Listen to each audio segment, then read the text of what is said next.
folks. Welcome back to another episode of the Big DK Energy Podcast. My name is Danny K, or the DK in the Big DK Energy.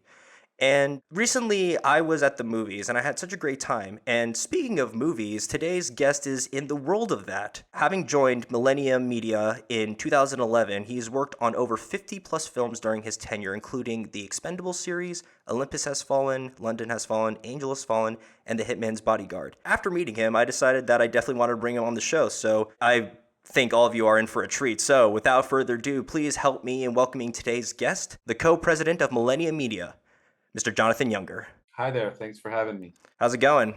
Good. Finally back in Los Angeles. I was in Florida for a while. Yeah, actually, that's where we first met. Yep. I am in the office for the first time since November. Oh, nice. Oh, I bet. How's the weather over there right now compared to Florida? It's pretty shitty. It's been raining. It's supposed to rain all week. And the thing about it is, people aren't used to having rain in Southern California, so just drizzling, people are like, oh, I'm not going out, I'm staying in, In Florida, where we're used to rain every 5 minutes, See, I was about to say, since you're from that area, you're kind of used to it. Yeah. Oh, totally. I actually don't mind it, it's nice. And they could really use the rain here. It's so dry here all the time. That's what everyone keeps telling me. And the funny thing is that I was actually born in California, but I haven't been back since. So you don't remember much. Correct, yeah. My dad was in the Army, so he moved around a lot. Oh, was he? Yeah. What part of the Army was he in? So he was a helicopter pilot and then did some intelligence work as well. Oh, he's my demographic for the Outpost. Actually, you're right. He does love all those war stuff, and sometimes when I'm with him, he tells me little bits of what he learned from the Army. But speaking of moving around a lot, when I was younger, you did that too. I did. I was born in South Carolina. My family's from Israel, so they immigrated in they immigrated in the 80s to South Carolina. That's where a lot of Israelis were immigrating then. Really? There? Yeah, because they worked a lot in the beachwear business. All those tchotchkes, those stores that sell. Oh, you're right. Wing, all those stores that sell all the boogie boards and the bathing suits and all the tchotchkes. Okay, now that you mention it, that makes sense. Yeah, so I was born there, but I don't remember. I was about a year old, and then we moved to New Jersey, to Bergen County, and then in 1995 we moved to Miami, Florida. I think I was about 7 or 8 years old when we moved to Florida. So I remember New Jersey as a kid growing up. It was a lovely place to grow up. And then coming to Miami in 95. My family's still there now. My wife and I, we were there from November to now, just spending time with family. I was still working out of there. Millennium kind of does work out of Miami also. Oh, really? Our chairman lives there. So I get the best of both worlds when I go there. Oh, that's awesome. Yeah, and it's you barely have to walk anywhere, or I guess, there is that mobile option, but then again, it's just I just need to get something from the store. Why not stop by the office? But I'm not surprised that a chairman would have a house in Miami. I mean, as you know, it's a very nice area. Yes, exactly. Especially that Biscayne Bay area. Although I will say Ives Dairy is a horrible road to drive on. Yeah. Oh, yeah. It got worse and worse. I actually got into a really, really bad car accident on Ives Dairy Road when I was 16 years old. Ooh. Yeah, in the rain. Everybody was okay, thank God. But Ives Dairy was always a wild road. Yeah, and I'm not surprised by the rain either. It seems like everyone forgets how to drive in the rain. Is it like that in LA? Yes. When it's just drizzling now and it just drizzles and people just forget how to drive. Oh man, that's freaking insane. I bet those roads with all that traffic can get action-packed based on all those bad drivers. Yeah, I'm pretty patient when I drive. It is what it is. I listen to podcasts like Big DK Energy. Oh, you're too sweet. So, it's just, it is what it is. It's a lesson in patience. Awesome. And speaking of patience, how long did you... hold on. Sorry, my camera just stopped for some odd reason. But yeah, while I'm fixing this, how about you go ahead and tell us your journey from Florida to where you are now? Well, I always wanted to be in the movie business since I was a kid. It's all I ever studied. It's all I ever knew, from doing theater as an actor to making short films and all that stuff. But it was something that I always wanted to do. And I actually, after high school, I moved to Israel for a while, and I was studying in yeshiva there. Then I came back, got into Florida Atlantic University. Wait, yeshiva? You want to become a rabbi? No, I just like to learn, I had no intention of becoming. You don't go to yeshiva just because you want to become a rabbi. You go because you want to learn. Oh, I never knew that. I just thought that's where rabbis went. I'm very connected. I'm very connected to my Judaism. So I lived in New York then for a while. I was studying at the Lee Strasberg School. I did this joint program that they had with the Actors Studio, and then I came back to Florida. Still wanted to be a filmmaker and an actor, and I just couldn't decide where to go or what I was going to do. And I knew I had to get to Los Angeles, but I just didn't have the guts yet. So I started working at an insurance company. And I was like, oh, is this going to be my life now? I'm just going to work as an insurance salesman. And I actually got fired from there. The owner of the company fired me on the basis that I will move to Los Angeles, because I was like bringing my camera to work and making short films. I was a terrible employee at the insurance company. Horrible.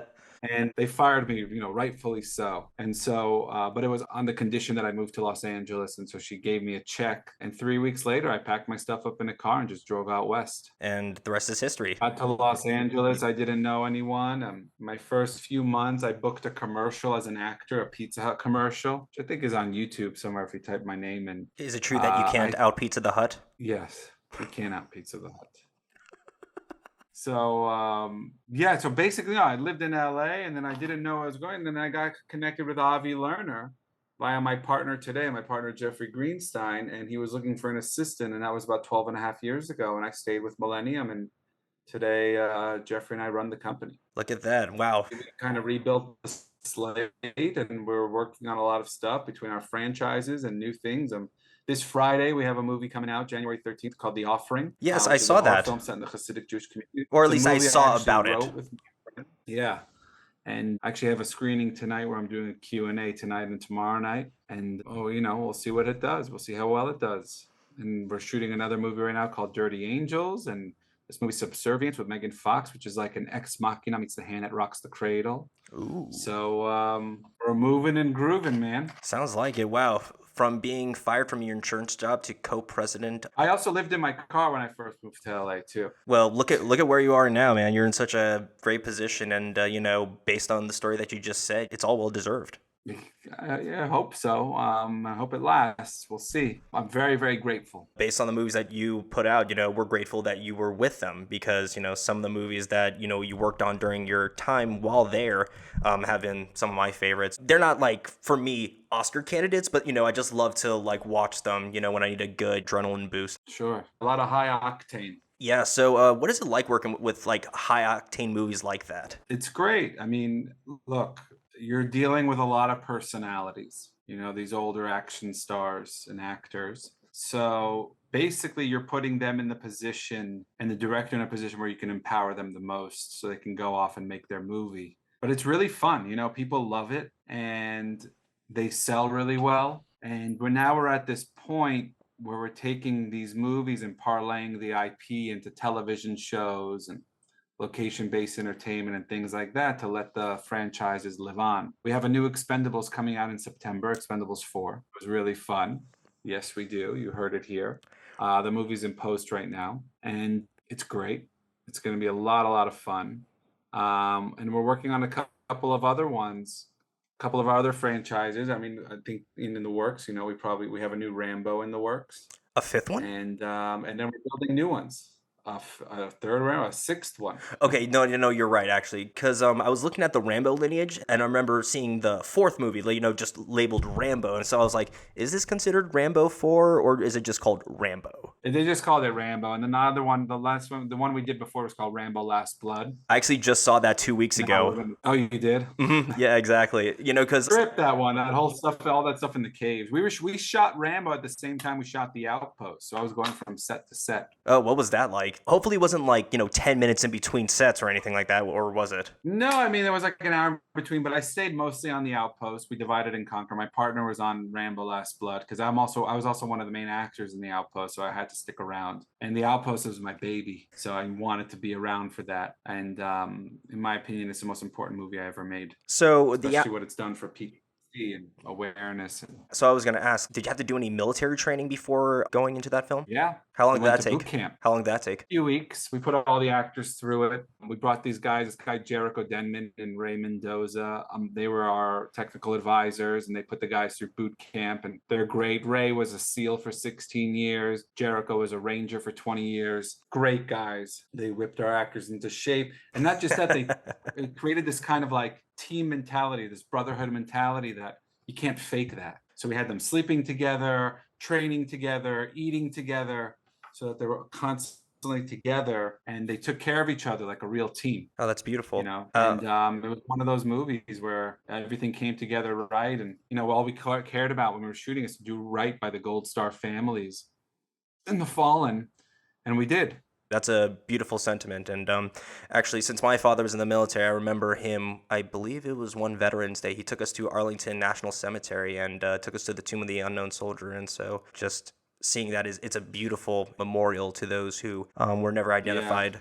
The movie was recently honored a few months ago in Columbus, Ohio, at the National Veterans Memorial Museum. It was back in October, around the anniversary of the battle, which is October 3rd. And I hadn't known how much work and how much of an impact it made in the world of, vets dealing with PTSD. And so going there, they had this whole event. We did this Q&A, and Rod Lurie, the director, was there, and my friend Paul Merriman, another one of our producers, and Jericho Denman, our TA, he was there. And we were all kind of had this weekend, this lovely weekend where we were hanging out with vets, and we had this whole ceremony that we were doing in Q&A, and we were going through scenes of the movie and discussing them. And what's crazy is that we had actual wives of veterans that were there talking about how the movie saved their marriage. And I was like, whoa, please elaborate on that. Yeah, And so I had for this real. wife of a vet say, my husband came back. He wasn't talking about the war. He wasn't talking about Afghanistan. And it was causing a rift between us. He was cold and he was going through a lot. And when the Outpost came out, that was something he was able to identify with and say to his wife, this is kind of like what I went through. And that started the conversation. And I heard this from dozens of wives of vets. And the fact that it was able to make that kind of an impact, it was very, very moving. It was a very emotional weekend. So that's why I say it was one of the most important films. It's, most of the Afghanistan movies or the Iraq movies or those, that came out over the past 15 years have all been about the special forces. Yep. You've got Lone Survivor, American Sniper. The Outpost is about the grunts, the regular guys, the guys who had to rise up to the occasion. Like These are guys Jarhead? that were going to the army to avoid credit stuff, dealing, they had nowhere else to turn, so they joined the army, and they did it, and they did it with grace, and they did it with honor. And that day showed up, and it kind of shows that everybody's got a little hero in them. You just got to rise to the occasion. I think that's an awesome lesson to learn. Well, not learning per se, but it's a great one to take back from the film. Yeah. So Totally. what was one of your favorite parts of boot camp? I know that it's a sentimental piece, and it's that you've and of course it had the impact on the community. But what parts of it were fun for you, like specifically? I loved it. I love that stuff. I've been training with guns. I make action movies for a living. I've been training with guns and running around with SEALs and soldiers for years. So actually, one of the best things is that one of my favorite parts of boot camp is we were going through how to change magazines on the M4 very quickly. And I told the guys, I'm like, guys, I've got experience in this. I can do it. So Jericho was like, okay, look, if you can do it faster, me and Caleb Landry Jones, who plays Ty Carter in the film, he had been practicing that and practicing that and practicing that. He was really fast at it. He's like, if you can do it very faster than Caleb, then you can get out of boot camp. I was like, sure, no problem. I'm like, also, if I get out of boot camp, means I can also go and produce the movie because I'm the main producer of the movie. So I was like, okay, sure. So there's actually a video somewhere, I think on my Instagram or somewhere, me and Caleb are competing on changing the magazine, and I destroyed him. Nice. I absolutely annihilated him. And I was like, I'm out of boot camp. See you guys. That's right. But I actually enjoyed it. We ran exercises, we worked out. It was great. And plus, since your parents are Israeli, if you ever went back to Israel, you probably would have had to, do your service in the IDF. Yeah, I did this Marva program. It's a 3-month program when I was out in Israel a long, long time ago. It's like basic training. But I didn't stay and join the army to join the army. I wanted to, but I really wanted to be in the movie business. But a part of me also really wanted to be a soldier. All my cousins are highly decorated soldiers. Both of my cousins, who are brothers, are in the unit Duv Divan, which is what Fauda is about. My stepbrother and my stepmom love that show. Oh, yeah. Great show. Actually, I've got a couple friends on that show. And so, yeah, I always loved that stuff. Since I was a kid, I've always loved military things. God, classic. I totally boy. feel that. I mean, my dad was in the army, so of course, I had that exposure, and it really doesn't help the fact that I work at a gun range right now, running their social media. So I kind of also know how to change, not mags quickly, but I can change them if need did in the Yeah, of future. course. It, Yeah, exactly. it's a good skill to know. And Yeah, and then you learn how to shoot under pressure, and I oh, so think it's they do important, the entire thing then, skills to know. like the entire shebang Everything, bang. everything. So you've been fired at with live You know, ammunition. not we didn't use live ammunition at all. I want to go on the record saying that because there's been some production in the past that we're dealing with live ammunition that bad things happen. So no, there was no. We're very safe over here Okay. at Millennium Well, Films. that's good because my dad, when he told me that when he had to like go prone and they shot bullets overheaded them, those were actual rounds that were going over his head while he was Yeah, through. no, we didn't do that. I mean, look, at the end of the day, we're making a movie here. It's like you can't do that. Insurance would never allow. Yeah, actually. We would never do it. Oh God, yeah. I can just imagine like the insurance company that like has to deal with all those like on-set mishaps and whatnot. Mm-hmm. I can- It's scary. Yeah. And speaking of guys running around with guns, I know that you've done the Expendables and Rambo. So my question is, so you've worked with Sylvester Stallone a lot. Yes, How's he? I love him. He's a genius. He's a genius and a real artist. He's specific. He knows exactly what he wants and how he wants it, which I really respect. But what's crazy is the first time I got to meet him or start working with him, I'm like pinching myself because I love Rocky growing up. I mean, what kid doesn't? And I was like, I can't believe I get to work with the people that I basically idolized growing up. And Sly was one of those. Like, I got nervous the first time I met him. Now he's, now we've got each other on speed dial, but we're doing a couple of movies. We've done a lot of stuff together, but he's great. He's really great. And he's a real writer and a filmmaker. And look, if you think about it, he's one of the most famous people on the planet. You can go to a indigenous tribe somewhere in the world that doesn't have access to internet stuff and they know who Rocky is. Oh, easy. Easy. It's amazing. It's amazing. Really amazing. He's really primal in that his characters are primal and and uses nature of what a character would do. And he's always about the underdog. And I love that. First Blood was about an underdog. It was about an underserviced group of people, which were these Vietnam vets coming back to America and getting treated like garbage. Rocky is an underdog. He plays that really well. And in life, we find ourselves as underdogs in whatever aspect that we're in, and people can really relate to that and relate to really going the distance and keep punching, as Sly always says, keep punching. Keep in punching. life. So yeah, I love that. And so yeah, I think he's great. I mean, they're all those older guys, they're all great, man. Arnold and Dolph Lundgren and Mel Gibson. How is it with Jet Li? Oh, Jet Li. Jet Li's great. I mean, I only met Jet Li once because he was always shoot his scenes in China. But Makes sense. He's awesome. Yeah. Yeah, that makes sense. But yeah, no, he's great. They're all great. Oh, another crazy one. One of my favorite franchises that we have is the Has Fallen franchise. Like Olympus Has Fallen, London Has Fallen, Angel. Jerry Butler is one of my best friends. He was one of my groomsmen. And really? Yeah, we've known each other for many years. Many years. And actually we were just laughing. I was just talking to him a little bit ago because he's doing press on his new movie and I'm doing press on my new movie and we have the same release date this Friday. Oh, awesome. Yeah, it's playing. But I remember watching 300 in the movie theaters when it came out back I was just about to say that. And looking at this guy, I'm like, this guy seems awesome. And there I am 10 years later or less than 10 years later working with him. I thought it was crazy. And then like we really hit and we're buds. Like he really is one of my closest friends.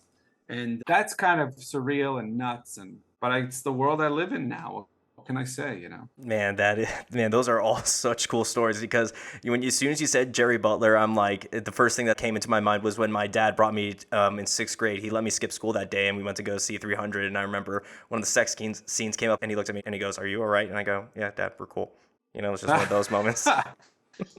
Dude, when I was 9 years old, I convinced my dad to take me to the movies to go watch Don't Be a Menace while drinking your juice in the hood. Did you ever see that movie? No, I haven't. It is an insane. It's with the Wayans brothers. It was one of those movies that makes fun of like Fridays or all these movies about the hood that would come out in the 90s. Mm-hmm. And it was crazy. And it's like, there were so many inappropriate things happening, especially for a 9-year-old. And my dad kept looking at me and he's like, oh, this. And I'm like really loving the movie. Oh man, it was crazy. It's always that parents thing, See, for a little while when I was younger, I kind of wanted to be an actor, but then one thought that I've always had is I've always wondered what it'd be like if you did a nude scene and like your entire family watches it. It's like, are they okay with it or? Well, you don't have to do nude scenes, you know. Okay, you know what? That's fair. My wife's an actor. She won't go nude. Your wife is really funny, by the way. She made a yeah. Oh, thank you. She's a genius. I love her so much. She's really just a genius. But yeah, no, she probably won't do that. You don't have to. But yeah, I understand like that feeling of like you do a sex scene or you do a thing and you're like, my family's gonna watch this. Yeah, and Like I imagine like all the families of the people on Game of Thrones. oh, No. or like seeing like their character's head cut off. It's like, oh my god, my baby. It's like, Mom, I'm right here. Yeah. Oh yeah. That's a hard one. We actually in my movie The Offering that's coming out this Friday, the young girl in the movie, there's like a missing poster because it's a girl we open the movie that there's this girl that's missing and she's like 9 or 10 years old and she's a real actress and she was actually the daughter of one of the producers out in Bulgaria.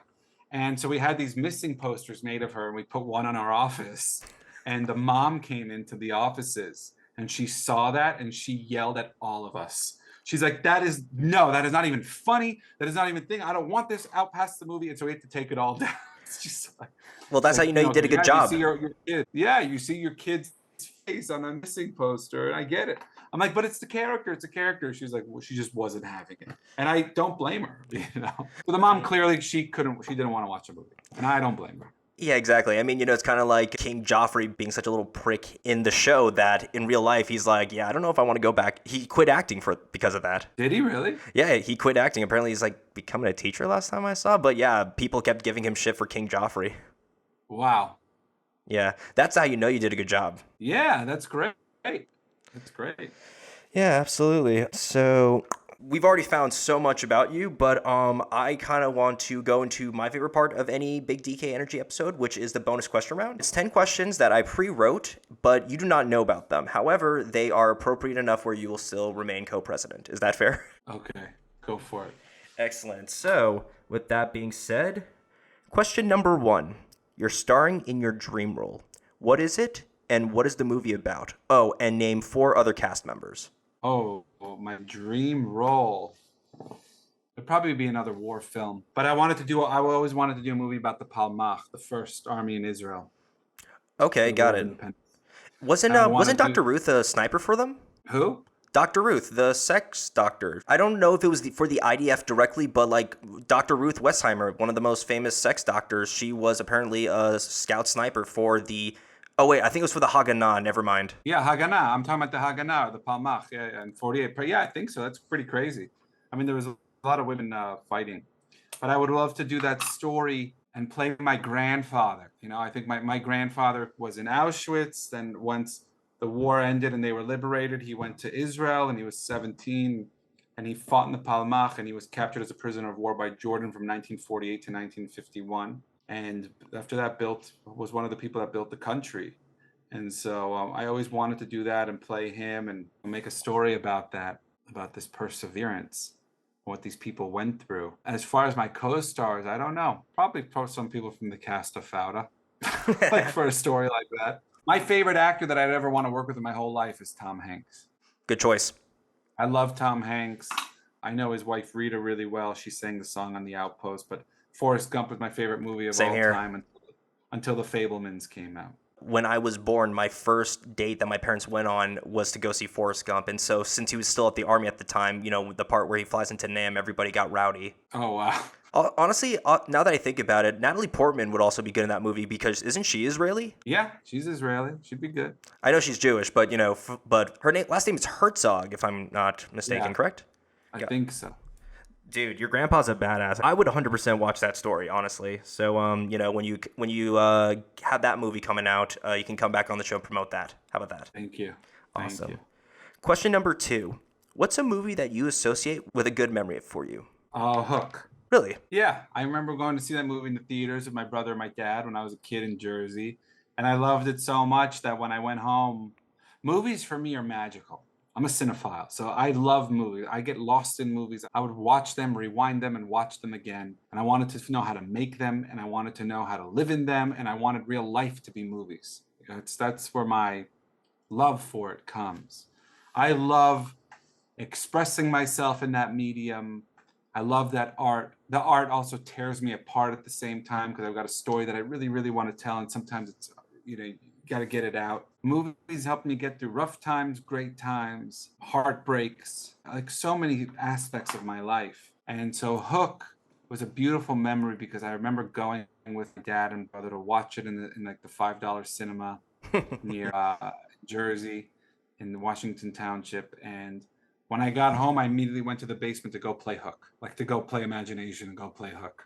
And that's what I do with a lot of the films. Popeye was another one that I have a great memory of. I was really young, and I remember watching that movie for the first time, the Robin Williams version, which was so ridiculous and out there, but I loved Oh it my because God. I love Robin Williams. May he rest in peace. Absolutely. I actually got to work with him. And I feel very lucky about that. I made a movie called The Big Wedding years ago, and he was in it. And he was delightful.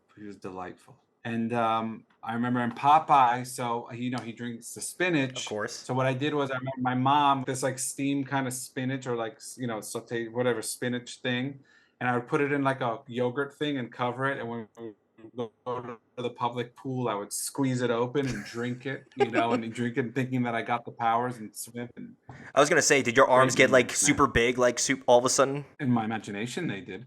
That's all that matters.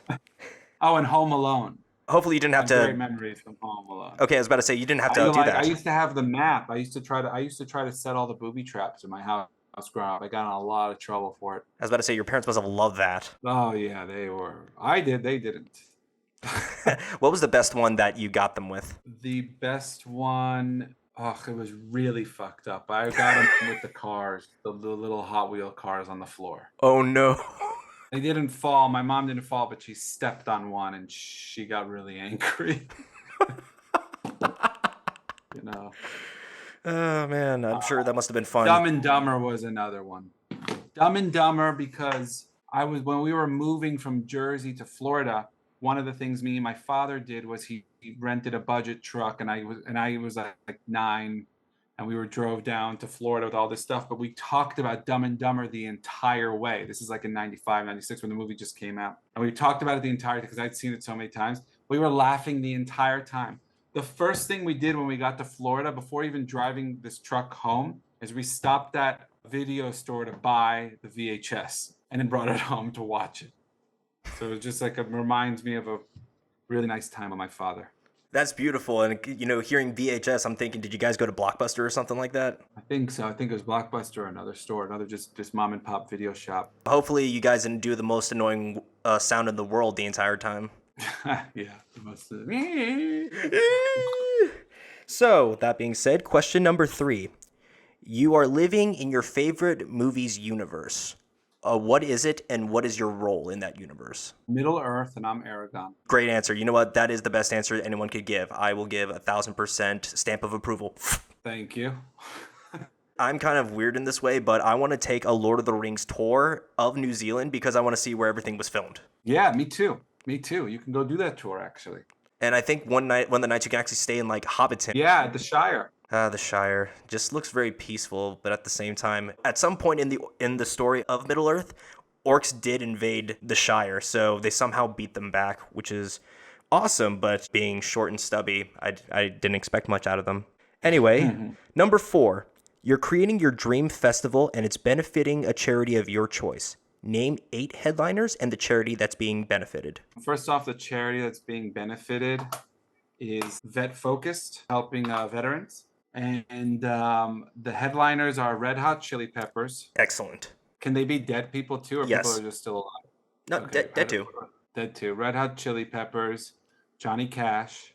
I want to see Willie Nelson. Now I want to bring comedians up, also George Carlin, do a performance. Dave Chappelle, Tom Petty and the Heartbreakers, and 2 more. Pearl Jam, and Eddie Vedder. Eddie Vedder? Yeah, Eddie Vedder. Sorry, that last part cut off. But yeah, so I guess he would do his own solo act from Pearl Jam then, you're saying? Yes, he would do his own solo act as well. Got it. I don't think I've ever heard any of his Or solos. actually, you know what? So I take it back. I would have Eddie Vedder, and then not Pearl Jam. I'd have the Smashing Pumpkins. Ooh, That would be okay. Billy Corgan thrown into that mix. All right. Yes. All right. Oh man, that sounds like a good time. Wish that was a real thing that was Yeah. coming up. Yeah, right, me too. I was Actually, like, shit, should we get tickets? But I guess there are. we'll make you'll eventually make that happen, I'm sure. Or you'll probably make a film where that's the case, and probably get Anthony Kiedis to do some cameo or something like that. Yeah. So number 5, dream vacation and itinerary. I always take great, beautiful vacations with my wife. We've been just having dream vacations every year. But right now, what I really want to do is go live on a ranch for a while. Just like out in Probably Montana. yeah, Wyoming, Montana. I just want to go live on a ranch. I want to do the cattle drive or something like that, and just Yellowstone it. I was gonna say that exact verb, just Yellowstoning life. It's all, I mean, before Yellowstone, my dream is to own a ranch one day. I really want to get some land and have a ranch. So even before Yellowstone, but that would be my dream vacation right now. The itinerary would just be hanging by the fire, riding horses, using my bow, probably going on archery. I'm a competitive archer, so do a lot of archery, a lot of 3D archery, and hang out with my wife, of course, and ride horses with her. My wife loves horses, and just have a great time, eat good food. That's it. We're not big on itineraries. We like to just chill. Okay, just winging it. I was about to say that food is probably the freshest you can get because it's probably from your ranch. Yeah, hell yeah. Nothing's better than the food that you've killed yourself. Wait, what? Anyway, number 6. Number 6. You're getting drinks with 3 of your role models that are not friends or family. Who are they? Tom Hanks, Steven Spielberg, and I really want to have drinks with Mark Cuban. Huh, okay. Another member of the tribe? Yeah, another member of the tribe, but I really want to meet Mark Cuban. I'm a big fan of his. I like the way he talks. I like the way he conducts himself. Yeah, he's So Mark Cuban's listening. Mark, want to talk to you. he probably would. That's the thing. He doesn't seem like an offish guy, which is like pretty cool to see. No, he doesn't at all. He doesn't at all. I like him. I like the way he conducts himself. Yeah, he's like the most fun one on the Shark Tank out of all of them, or at least in my I agree. I'm glad I'm not the only one that sees that. But anyway, number 7. What's a food that you can eat forever and not gain weight? However, that means you have to get rid of one food forever. Okay, I think the food that I could eat forever is sushi. And if I have to have that forever, then I have to get rid of something else. It's a hard one because I love food. I'd get rid of sweets. Okay, got it. You're going to make dentists a lot more poorer, but that's okay. That means that there's less cavities to be needed. Exactly. Number 8. You've been tasked with coming up with a team to rescue a princess from a hostage situation. Whether real or fake, the people. Name your 5-man team to save the day. Oh, I would use Jericho and Ray that I use on the Outpost for sure. My friend Henry Hughes, who was in the Outpost, who was actually also stationed at the real Outpost. And I would have to bring probably Stallone and Jerry Butler. Oh, and I bring my friend J.J. Perry. J.J. Perry is from 8711. He's a director too. He's from the Stunt Guy. He's a badass. If he's a stunt guy, I can only imagine. I wonder, what kind of insurance they have to take out on their own bodies because they're going through that much physical trauma. They get insured by the production. Oh, yeah. They get insured by the production, though. Okay, I can only imagine how much it's for, though, because some of this... Yeah, it's a lot. Yeah, some of these stunts are insane. Have you ever done any of them? No, I haven't really done any crazy stunts, but I did a lot of running and gunning in the movies. Got it. Okay, sweet.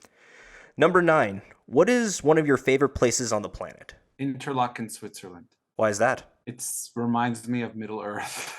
You asked me about where I want to be. Okay, you know what? It really reminds me of Middle Earth. Okay, that's fair. With all the mountains, yeah, I can only imagine. And also, another favorite place in my planet is honestly wherever my wife is. Oh, that's beautiful. You are each other's homes, I guess, is a way of putting it. Yes, we are. We really are. I know it sounds cheesy, but we are. I love that for you. Mazel tov on that. Actually, here's a part B to that question. What was your favorite place to film? I love filming in Bulgaria. That's where we film a lot of our films. In the UK, I like to film there a lot. But Bulgaria, it has some of the best crews, great sets, unbelievable people to work with. It's great over there. Oh man, I'm really hoping one day I can make it over there because I love history. So I know. Down. We'd love to have you. Oh man, absolutely. Yeah, I'll definitely take you up on that. We're having such a fun time, Jonathan, that we're actually at the last question. Yeah. And the last okay. So the last question it's the same question that I ask everybody. However, the answers always vary, and that is, what is your best, most recent accomplishment? Well, getting The Offering out. That was a labor of love for 7 years. 7 years? Yeah, we were working on that script for a long time, and it comes out this Friday. That and getting the Outpost done. That was the one that I was working on for 8 years. So it's funny, people see these things come up, but they don't realize the work behind it. So those are my two, as far as work accomplishments go. Any personal accomplishments? Getting married, Oh, Mazel you know, Tov. When was it? getting married. I was married. I got our 1 year anniversary was on October 24th. Mazel Getting Tov. married and having a partner and building a home with them. And I'm very proud of that. Oh man, Jonathan, that's freaking awesome. Well, that is awesome, and just your entire story is awesome. From parents who've immigrated from another country to sleeping in your car to now where you are, man. It's just your story is freaking awesome. What I you've just helped. tell other people, I just want to say that you can really do anything that you put your mind to. And I know that that's people say that all the time, but all it does is just take the work. Just do the work. And if you find something that you love, you don't feel like you're working anyway, so it doesn't matter. And I'm glad you found that for yourself. Thank you. Of course. Well, Thank you Jonathan, very much. of course, man. So for being such an awesome guest, but then also for having the drive to eventually work in the industry and put out some of my favorite movies out. That's why I think you, Jonathan Younger, have big DK energy. Thank you so much. Do I get a plaque or something? I'll get a plaque or a hat out to you, whatever you want. Oh, hats are good. I'm a big hat make wearer. Okay, I got caps and buckets, so just tell me and I'll send one right to you. Sounds good. Thank you so much. Of course, and Thank you, Danny. of course, and we're gonna put all of Jonathan's social media links in the description box below, including that to Millennium Media. And besides the offering, is there anything else you want to say or promote? Well, we're shooting this movie right now called Subservience that'll be ready for next year, starring Megan Fox, and Expendables is coming out in September. Awesome, man! I can't believe I got to hear something like that, on my Yeah, show. That I feel really proud. So thank you for that. of course. Thank you so much for your time. Thanks for yours as well, man. I know you're busy out there in Tinseltown and whatnot, but if we have nothing else to speak about, I'm Danny K, the Big DK Energy Podcast, and we are signing out. Take care. Thanks, Danny.